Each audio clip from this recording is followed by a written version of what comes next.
When cyber tech breaches strikes, balance sheets aren't only casualties. What's harder to repair than a compromised system, a compromised reputation?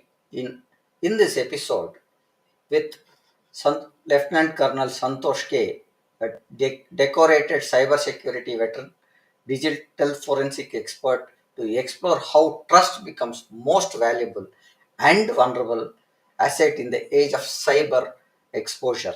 Cybersecurity isn't a cost center; it's a trust engine. With without with We have the honor of having Colonel Santosh K, CTO, DFIR, Army veteran, TEDx speaker, joining us today to discuss the topic. Let's welcome our esteemed speaker to our podcast event and dive into the topic. Sir, good evening. Welcome to our show, sir. How are you today, sir? Good evening, Mr. Kumar. Thanks for inviting me to discuss, some crucial topics on IT and cybersecurity. Sir, because you are coming to our show for the third time, and it's been a honor to have you back again on the third time. Uh, Without further ado, I wanted to start the topic where why cyber breaches cost more than money. The hidden damage to brand trust is what we are discussing, right? So, what do cyber breaches cost more than money, or why? Due to, there are so many breaches happening day in and day out, and every company, whether it's an IT company, a non-IT company, a government institution, or you can say a critical infrastructure kind of environment, everyone is getting breached, whether it's related to IP theft, whether it's related to espionage, and whether it's related to some others, you can say ransomware attacks or financial frauds. But everywhere, money is the factor, but it is not the only factor. Now, if you see average, you can say if a data breach happens, the cost of a data breach is around around 4.8 to $5 million. That was the estimate in 2024. And more than half of the breach organizations were facing shortage of manpower and shortage of funds also when they had to, cater for the breach. If you only consider India as such, in India, every breach cost around $2.5 million. That is around 25 lakh rupees. That is the average cost which a particular institution or organization has to bear. And if you say the US, it is four times more. So cyber breaches cost more than money is the right saying because they erode the capital trust.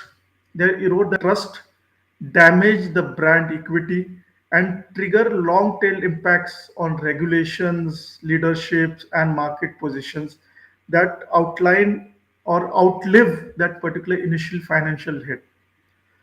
Most important is that the public trust gets hits and it collapses very fast within a matter of days or hours for that matter. While you can recover technically and repair a brand over a longer period of time, but the trust erodes immediately. Now, if you see, you can see the direct breach costs. If you try to analyze those costs, they are related to investigations or say forensics, the legal implications, the notifications, the downtime, the resiliency part, and are measured in millions per incident. Means you pay in millions. Large enterprises, if you speak of large enterprises, because they hold a lot of data, routinely find that the reputation related loss is more and can represent majority of the total breach impact. The impact which an organization takes, it will be more for large organization in terms of reputational loss. So that is also a very important factor, because that actually brings a company on the brink of closure or even bankruptcy in sometimes. And if you see the fallout of it, I mean the reputational damage, it's not only revenue, it reduces your future sales, it impacts your branding, it also it also impacts your your overall image in the market. So, and if you see of the, you can say the public trust as such, as I said, it collapses much faster because public sentiment reacts nowadays on media, social media with such a speed that your stocks drops, customer starts leaving you, and you have a negative coverage if it's not handled properly.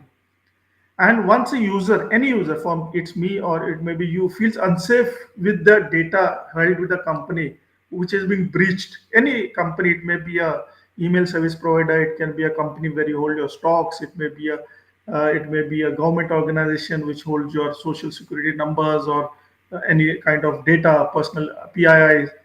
So once the user feels unsafe, everything starts to fall. And so the money is one factor which may be very minimal or it may be a last priority at that moment of time, because yes, money will be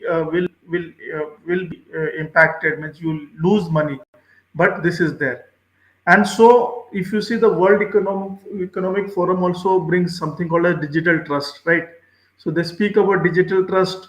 They say how organizations should protect stakeholders' interest, security, reliability, and also they should ethically use the data. Of course, I know you may be having a lot of sessions on DPTP nowadays.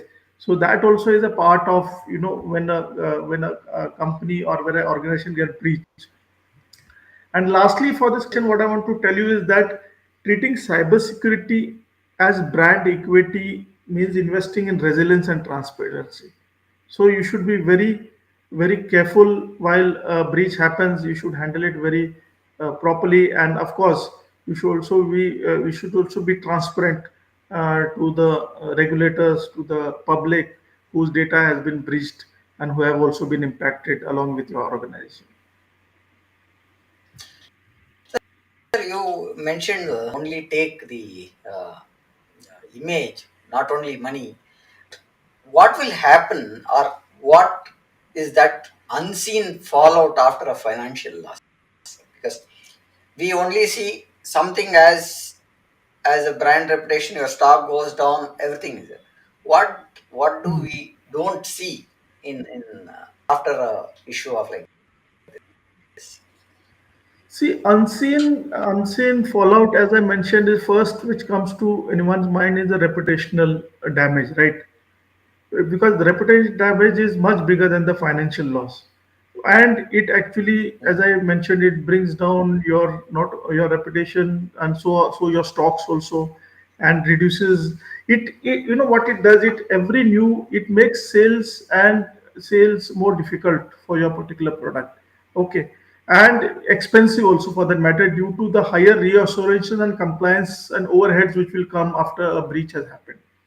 The boards, regulators, investors, security increases, and major breach, they bring in litigation, which is also very important, and regulatory fines also, because now if you see in the DPTP also, one, if some breach happens, it's around 250 crores of rupees is the fine which is going to be put on an organization if a breach happens and they have not been, they don't handle it properly. So this all things is there, and so we should also think of other things happening in the terms of, when a company closes down, even the people lose jobs also. If it's the fallout Yeah. can be also loss of jobs, and brand loss of jobs, and then bankruptcy may be the last option also. So these things are there when we see, other than financial implications which come into play. You touched upon one pointer where with the social media and other pointers, the news spreads faster. Hmm. Now, how does the public trust collapse faster than networks? Because what happens is, once it comes in the social media, the so and so organization has been breached and its data is available on the dark net as such. There's a panic amongst the public, because they feel, okay, especially the financial institutions data, or data, where where you also feel that it may lead to some of your losses if your credit card numbers are revealed, if your some other financial credentials are revealed, where a bank is compromised or something like that. So once it comes into social media, something, the panic starts. So people don't know what to do. They feel, okay, if I'm breached, my data is available, then I may lose on money. Then these things are happen. And before even the root cause analysis is carried out by that organization, already damage has been done because the sentiment is negative. Then, and it's like, people call it WhatsApp University. People just forward messages without even reading it, and Reading that it. brings up more damage to that institution, and it becomes very difficult for them to handle. Initially, the modes of communications was used to come to know on, say, a television, or some kind of, you can say, podcast or radio or some other medium. But nowadays, you have so many platforms which are available on the internet, so many of them, that it spread like fire. And even the competitors take advantage of that, and they try to add fuel to the fire by spreading out misinformation about your company, your stocks, or your whatever things, if you're a corporate. And if it's a government, then the other nation states take advantage of that. If this nation state's data has been leaked and they are not secure and they cannot protect their citizens. So that's how it impacts.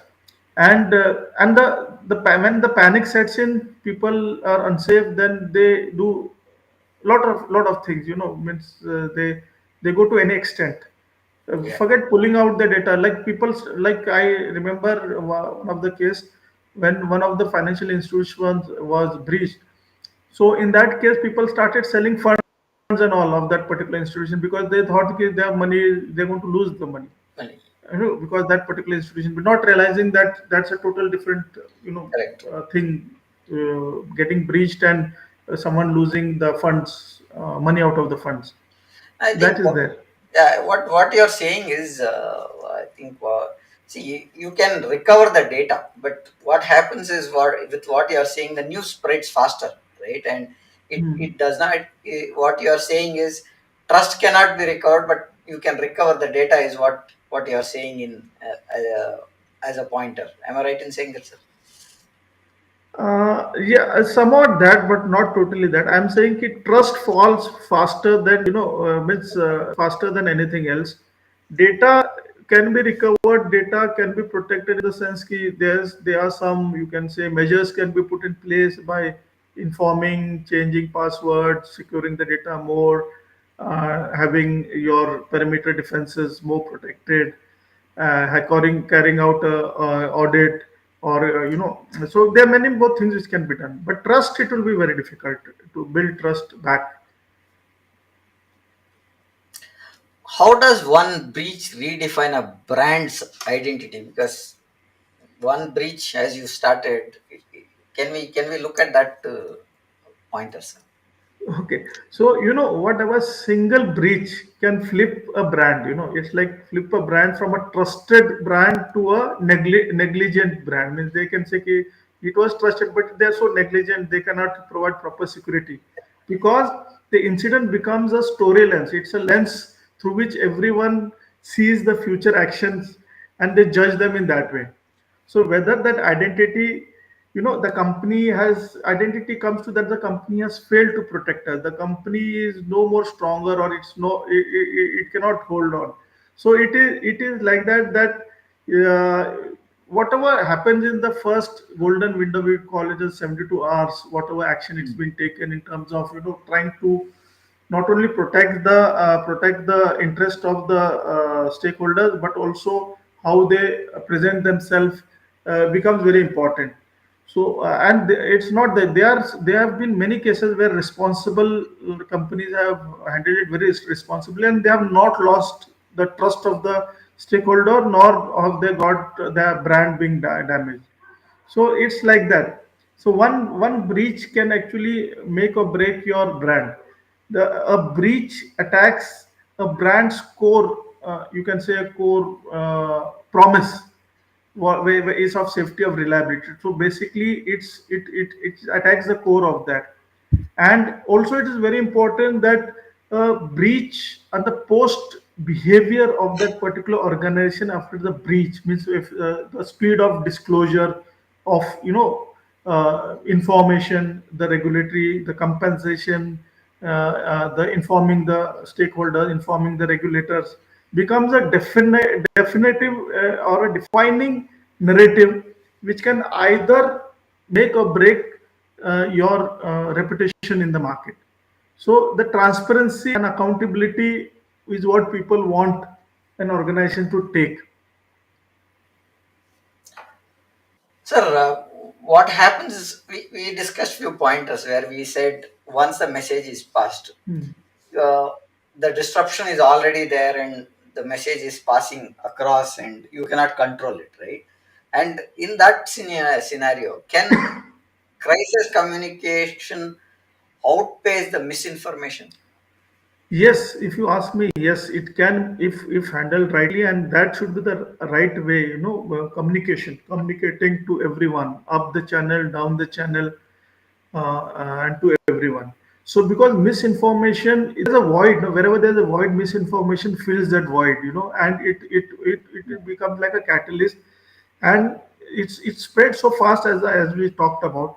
And so updates are very much important. They're very different channels. You can update, you can be updated on a website, you can drop emails to your customers, you can send reports to your regulators, you can held a press conference, you can go to the social media, and they're very essential, and they actually help in curbing the rumors which are going to fast multiply in that case. And there are already playbooks in place which emphasize that there should be a single source of truth. So who is that truth? Is the organization, someone would like to hear from the organization itself rather than hearing from someone else. And you can say, okay, this is a preliminary what report or preliminary information given, and we will update you. And most of the organization, responsible organization, do that. So that has been done. Most of them do, and but equally number don't do also, because they are more worried about their losses and other reputational losses and financial losses, and they don't want the truth to come out. Okay.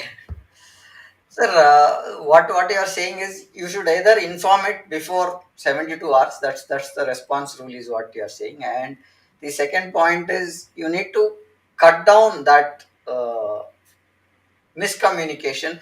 I was talking to one of our podcast speaker in one of the session where we were talking about saying that uh, if you give a statement saying that there has been a breach and we are working, the trust that gets hit is lesser when compared to the time you don't give a situation saying that I think I don't know the name of the organization. We there they said is we have been breached. There is an issue that has happened, and we are investigation. There is no issue. There is no reason to panic, is what they said, and I think that was a That's kind of a trust they built, Yeah. saying that we are working it. There has been some unforeseen issues that we've seen, and we are working on it. So that gives a kind of communication, saying that it puts a stop to all the misinformation. So Am I right in what saying the that, sir? organization is trying to tell you when you just mentioned what about an organization, what that organization is trying to tell you is that okay, we know this has happened, we are going to Yeah. act on it, we care for it, and we'll surely fix it. So don't worry. So it's a very Mm. strong message giving around that we know it and we know our job well and we are doing it very well. Don't worry about it.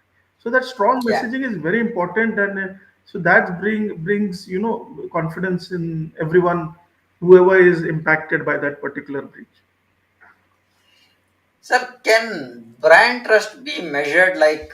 when uptime that we measure, sir? Answer is yes. If you ask me a one-line answer, because brand trust can be tracked with lot of things, with Okay. SLAs, with dashboards, much like uptime. Because uptime is like so the mean time between failure. If something is gone down, you can measure it. So anything which you can measure, brand also is a thing which you can measure, because it use technical, behavioral, and perception. All these things, parameters can be used, to measure this particular brand. The KPI is what we call the key performance index. So all the time, whatever can be measured, get can be trusted. So brand is trusted because it can be measured. And there are a lot of things there. You must have heard of lot of words are there, like zero trust, digital trust. They are programs, they define new KPIs around security, Mm. privacy, and ethics. So all these particular things, get involved in this. A typical uptime, when we say trust uptime, I'll call it indicator. They are indicators of that. Okay, you are complied, you have done your audits, you have done. There are less incidents in your organization. Do you have some ISO standards or some frameworks compliance? So these all are, they are the measurements of brand. If you have an organization who is compliant to every, you can say, requirement which is required by the regulatory body, and other things, it's doing its task well, it's getting audited, so it itself is a, you can say, measurement of a brand. So that's what I feel. Yeah. Uh, Now, when we say that, what KPIs define resilience beyond firewalls? See, firewalls are, they are now, I mean, they are history. If you ask me, there are a lot of security mechanisms which are come in place. But yes, Yeah. KPIs beyond the firewall, which we call. Now, when it was equipment, it was what we call it MTTD or MTTR, mean time between failure, mean time to respond, and Yeah. this was there. But trust and business KPIs are basically, as I said, it's the compliances, is the audit, it's the adherence to the policies, to the frameworks. Like, for example, even over 27,001, for example, ISO 27,001 for your organization, it acts as a concrete trust index. Okay, it's a trust index Mm. because it says ki all the ISMS compliances have been compliant by that organization, and it is a secure organization, or it at least is following the procedures for that. So so these things, beyond firewalls, as I said, is the all the other things for which the government oblique the regulatory bodies are asking you to comply with. So that firewalls go into more technical domain as such. Other things are more into procedurals and policies, things which we have to abide to. Now, what we are also saying is what gets measured gets trusted also in Yeah, a for sense. example, privacy and transparency investments Mhm. are measurables ROIs, if you see. So studies, there are reports, studies which have that whoever has spent on privacy and transparency have got, say, 2 to 3x returns in terms of revenue, in terms of faster sales, in terms of lesser breaches. So this all is, if you see, it's a ROI, right? So, and Mhm. transparent breach handling, like early disclosure we just discussed, yeah, clear remediation or giving out updates. So it shows that there is some improvement in that particular, you can say, the overall organization as such. So these things are there and they do count. Sir, now we are talking about everything as digital assets, right? So what we currently have is nothing of paper. Those things are gone. Now everything is digital. Now we also have forensics, which is your My domain. favorite topic, I yeah. have, I wanted to get one pointer there. How does digital forensics protect reputation, not just the data? See, forensics are very important aspects, even in the case when a breach happens. because Mm, forensics actually protects the reputation of the company. I'll just try to explain how. Because it helps in uncovering the full story behind that incident. If you don't have proper investigation, you will not know the full story and you will be waiting in the dark. It not only recovers data but also reveals who, how, and why this attack happened. It brings mm, ahead the vulnerabilities or your gaps within your systems. It also helps you in a credible crisis response. So forensics tells you the whole story, and numbers can't. Some you paid for a breach or you lost some, but it can't. But the forensics 100% tells you a story. It unveils a lot of facts which are behind it. It actually it is the most important thing which I feel which has to be done. Yes, first it may not come immediately because you can say your priorities may be different when a breach happens. Your priority may be coming back to business, plugging that breach, and forensics yeah. may follow later.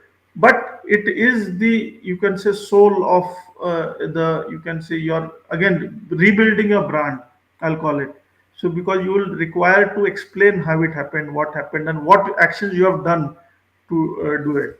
So actually, forensics, if you know, it established factual timelines when the breach happened, attribution, who Mm, did it, if it is done, and helps organization to explain to the customers, stakeholders, even the regulators and public what exactly went wrong and what is being done to prevent it from not happening in the future. So it's like it's being transparent, and it will bring credibility and trust, and it shows that leadership has taken the responsibility also, and it also helps in backing up statement what your leadership has made to the media or to whosoever it is there. So it is very much important because it uncovers the hidden truth. sir, now behind any forensic activity, I think you made a point where it helps to see who did it when and what kind of work has been done on it. So what story what is the story behind what is uncovering and thus unseen, sir? See, as I told you, forensics uncovers hidden evidences. It deleted files, your data, your communications, encrypted communication happening, or whatever changes the system have been made. You do the root cause analysis. But by you're Hmm. telling the real story in this case. Initially, when you go to the press or you don't know actually what happened. You just are telling what you saw, what you were able to see. But forensic enables you to shift the whole narrative as such. See, you go and tell that we have been breached and yeah, we are acting on it and we are safe. Don't worry, we have done all the measures. But after forensics, you go and tell we have found the attacker, we have fixed the gap, we have protected you. So you are giving the answers to all the questions what were raised before by telling people we have found it. So don't worry. So it builds another layer of trust of Trust, yeah. yeah. So that's very important. And positioning digital forensics as a leadership response means treating forensics not as a technical thing but also as a strategic tool to, for the reputation building and assurance, stakeholder assurance. So this is very important. And when whoever is the leader of that particular organization communicates forensics finding, yeah, means in time, it actually signals accountability. They have been accountable. So not only Yeah. transparency, but they also have taken the accountability, and so that again, it helps a lot. So instead of hiding things, it's better you do an analysis and bring it to the public, and because that's what is required, and that's where forensics, I say, plays a very important role. Sir, with all this, with all the new technologies coming in, AI coming in and everything on the place, but why are the people still the weakest links, sir? See, it's a very common phrase. People are the weakest link. Yeah, and of course, it's true. Means you cannot run away from that because what happened. Most breaches begin with a human error. Even if you Okay. get compromised, you're clicking someone, you're clicking a phishing link, or sharing the credentials, or bypassing security protocols. It may be many reasons to it, maybe due to stress, fatigue, or lack of awareness. Culture, culture also plays a very important roles, because that's where people culture are, they go together. So what I want to say is that human, because the error done by human leads to a breach. Uh, Hmm. someone has to be clicking the link or doing something. So that's where, and who does it? The human does it. So that's where we come into play, right? Sir, how does culture create or close vulnerabilities? See, as I mentioned, human and culture. We have culture. We have our own culture of. For example, if you have a culture of reporting mistakes, for example, something happened and you report it. Oh, I have clicked that link. Okay, then it become much Yeah. more easier for even both ways aspects. If you click the link, it makes it easier for the attacker also to do a lateral movement. If you click a link and inform, report it, then you also tell your defense team, okay, something wrong has happened, and you can patch that particular gap which is there. So culture is on culture. It depend on the company culture. It's not only the culture which we take along as a human, and from the societal culture, but as a culture of, you can say, culture of communicating, culture of reporting, culture of doing a lot of things within the company thing. So they also matter a lot. Now, what cybersecurity begins with self security is what we are saying in a sense, sir, because first is the human link part, what we are talking about. Then Yes. we are talking about the closure of vulnerabilities, what we are talking about. Can we rephrase it like that, sir? Yes, yes, yes, of course. Because see, human errors happen, and as I said, that humans are behind it, and we have to close that particular thing. We have to bring a closure to that. So that's the only way you can go ahead. Why do boards underinvest in brand protection, sir? I somehow think they do not invest in brand protection, but if they do, means if they do, they often struggle to, because they are not aware of cybersecurity as such, because most of them are not aware of this particular thing, and they only think of business, in profitable terms, in terms of how they're going, and they're right in their sense ki how, because once you bring in cybersecurity, cost comes, whether it's training cost, whether it's product cost, whether it's solutioning cost, and but that is not going to add to the profit. It is going to eat away from the profit. So in one line, you can say that boards manage assets, not your trust. They are more into the asset management part. Number Trust management, number game, yeah, I think what you're yeah. saying. Is a They need numbers. because there's a a lack of confidence in quantifying the ROI of the brand and trust protection. We have to build that confidence in that, and then only the boards, because boards are more into the growth of the company uh, Hmm. in financial terms. That's what I wanted to say is because if you tell a board this is what is the fines that we are getting, if you don't implement this kind of a piece of this kind of a security tool, I think they will take it seriously because the fines are playing in the numbers, right? And when you Yeah. say what is the ROI that you get while you implement a tool or do a protection, this is where the brand protection happens, and this is where I think you will grow your brand. Is the number that you have to show to the board is what I understand when we talk to the board. Now, how should CIOs quantify trust risk? Is my next pointer for you, sir. CIOs have a very tough task. CIOs and CISOs in companies, their knife is always hanging over their head. But CIOs must translate trust risk into financial and operational metrics. That is very Hmm. important. They means, such as, if you say, for example, projected breach cost, they should be able to explain. Then loss of market shares, what will happen, they should aware. Then also they should be able to do cyber risk quantification as such. If you see Gartner's a lot of reports come regarding breach impact and such.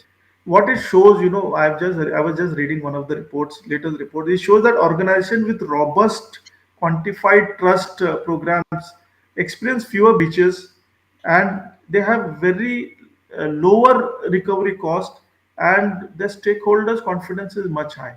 So Mm. this is one of the reports which I was reading of Gartner of late, and position brand protection as a very important strategic pillar and not as a compliance task. So if that can be done, and you have to align your investments with the growth also, and with the trust factor also, or with the you can say the task which a CIO has to do, or help out the organization to be secure also. Sir, can AI predict the next breach of trust? Is that possible? See, I always say AI is a problem also and is a solution also, right? Especially in all other domains as such. But yes, somehow I'll answer in that way. AI can predict the next breach of trust Mm. because there are a lot of analyzing patterns, anomalies, also emerging the threat scale and the speed at which they can identify. So that's why we say ki we are going into predictive domain. When AI comes into place, you are going to predict the threats. So, and they are machines, the machines can detect faster than humans can respond, and organizations face new tasks over results, the gaps and other things are there. So AI can predict, that's for sure. And if you see, the machine learning models are there, which can correlate weak signals. You can find out the hidden anomalies, even Mm. forecast threats. They are threats before they can materialize, and they can act as agents to compromise your organization as such. So there are a lot of predictive and detection analysis which AI can do, and proactively organizations can strengthen the defenses. But 100%, I still myself am not confident on 100% of detection by AI as such. But yes, it will do much better than the humans. And in nearer future, where if the you can say machine learning models are more accurate, the accuracy may increase, and we will move toward that particular you I can say. think what you are saying is what happens is when machines detect faster, humans can respond quickly, saying that this is a false positive or not, and if this is right or because the AI system can give you whether this is a real attack or a false positive, right? So I think that way I think you can Yeah. have. Sir, is ethical hacking the new moral compass for enterprise? Is ethical hacking? Sorry. Is ethical hacking a new moral compass for enterprises? See, ethical hacking is an emerging as a new moral compass. Everyone says it. For enterprises, because what happens is that it helps in identifying vulnerabilities, and it also helps in, which in turn helps you in patching your gaps as such. So yes, if you ask me, does it? Yes, it is emerging as a moral compass, but there are a lot of thin lines, I guess, which people need not cross. Okay. It is good, and the word actually, when you bring the word hacking and ethical attached to it, it somehow brings some Not discomfort. much. Yeah. So answer is yes, it does. Okay. Sir, can this is going to be my final question for the day, and I have few comments coming in, so I'll bring them up, sir. How can leaders embed ethics in their incident response? See, leaders have to embed ethics in their incident response or whatever task they're doing, because response has to be timely, It has to Hmm. be transparent. It has to be communicated right way to the right person, and of course it should also respect the privacy, and it should also be taking the accountability of what has happened to in the organization. So they should have a clear governance, define the accountability part, ensure that every phase of the incident response to response till the, you can say, the remediation part of it aligns with the ethical standards. Uh, but there are a lot of hurdles. I'll tell you one of the examples, that if a company gets breached and a ransomware attacks, whether to pay ransom or not. So leaders Hmm. have to take a call. The government says you should not, and even but some pay the ransom, some do not pay the ransom. So there has to be a clear line of governance within that. But in short, to say, they have to be accountable, transparent, and they should also be behaving responsibly, because it's the brand which is going to get impacted. The company is going to get impacted, and everyone is looking forward to them as such, because they are at the front. They are leading that particular organization. Sir, I have a few questions come up with our audience. I'm bringing them. The first question is Debashish says brand damage has a long tail. Stock prices will recover, systems will get patched, but trust recovers in quarters, not weeks. Companies often vanish. The market remembers long after the technical issue is resolved. So, Very true, Devashish. That's what we are also discussing from the start. That it's not only money; it's your brand get impacted, and it may lead to bankruptcy also. So that's why we always think that we should be trying to put in measures in place and try to kind breach happening. But see, that's also not in our hands. If it happens, then what? So that's what we are also discussing. That's how we handle it properly, how the leadership takes the onus, how communication is done transparently and rightfully to the concerned, and how we actually protect the interest of our stakeholders. So, very much rightly said, the technical issues will get resolved after some time, but brand damage may, if not handled properly, may take you or make companies vanish, as in your own words, what you have mentioned.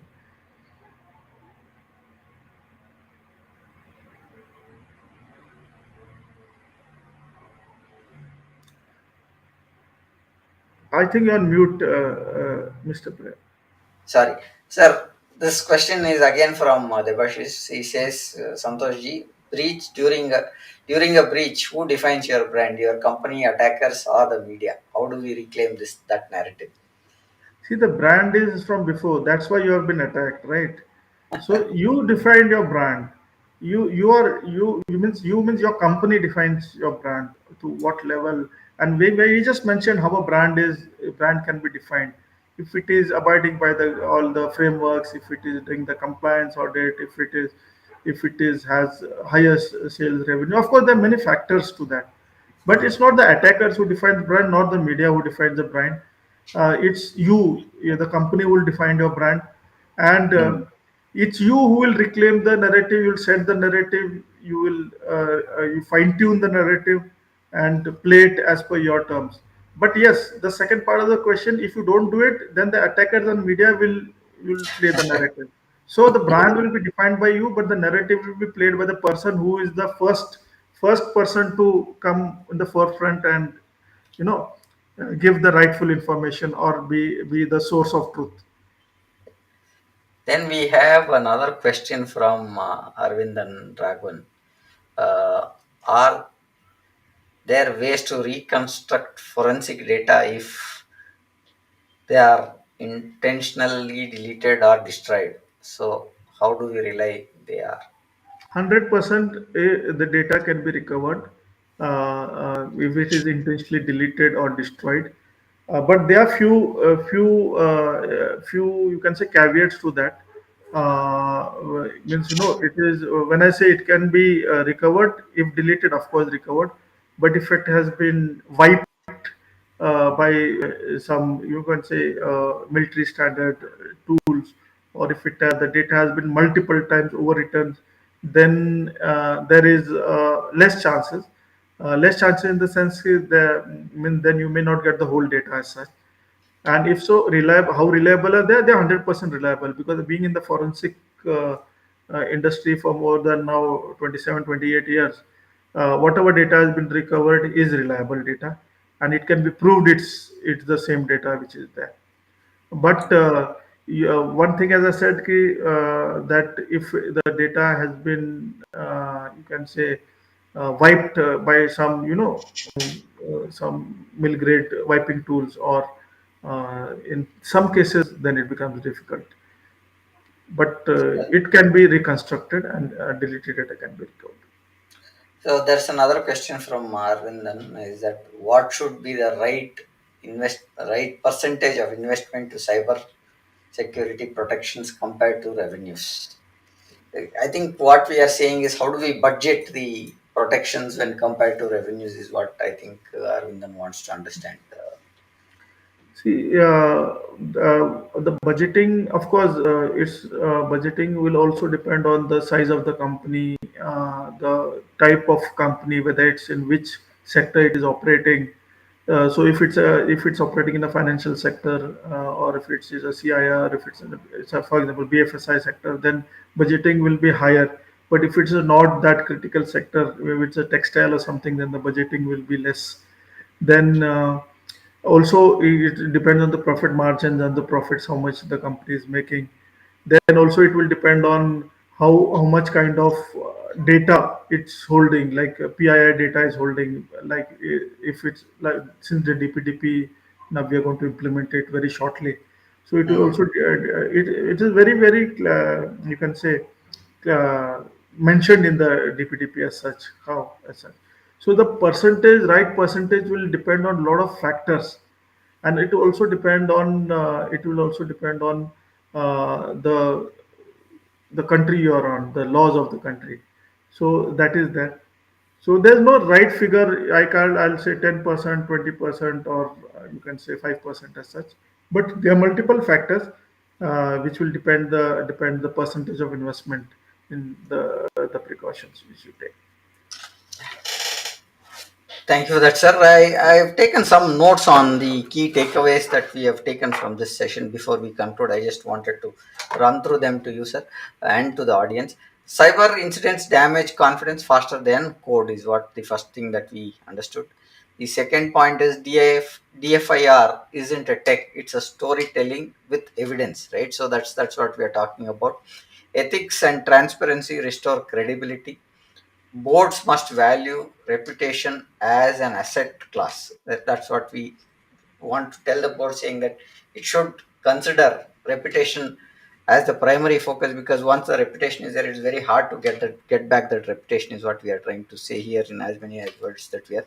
The next frontier of cybersecurity is emotional trust, because people get emotionally attached to certain incidents, and that goes into the reputational damage, right? So uh, these are the pointers that I wanted to conclude or say takeaways as pointers. Then trust takes years to build, right? And in seconds we lose them, and a lifetime to rebuild, because once lost, and rebuilding is a big process. It's not just like that. And what we want to say is, if this episode has helped you to see cybersecurity as more than a protection, as a positioning, share a tag with your leader or spark the next trust of conversation, is what we wanted to tell.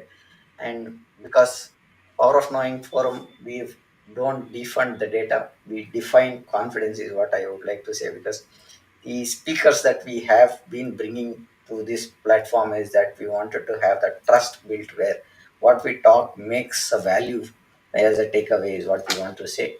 uh, Sir, to the audience, and again to everybody, we've streamed this podcast to LinkedIn, YouTube, Facebook, and Instagram. Hope you found this discussion valuable, and thank you for joining us. Sir, any final words that you want before we conclude, sir? No, I would also like to say thanks for inviting me. And as you rightly said, that breaches are there to happen. It's only you have to handle them rightly. And it's not only about the financial losses, there are many Mm. more losses which come along with it as a byproducts, and we have to handle them more carefully. And that's what I want to say. Thanks a lot. Thank you, sir. Good day and bye for now. See you tomorrow on a new session on the podcast sessions tomorrow. Thank you. Thank you. Thank you.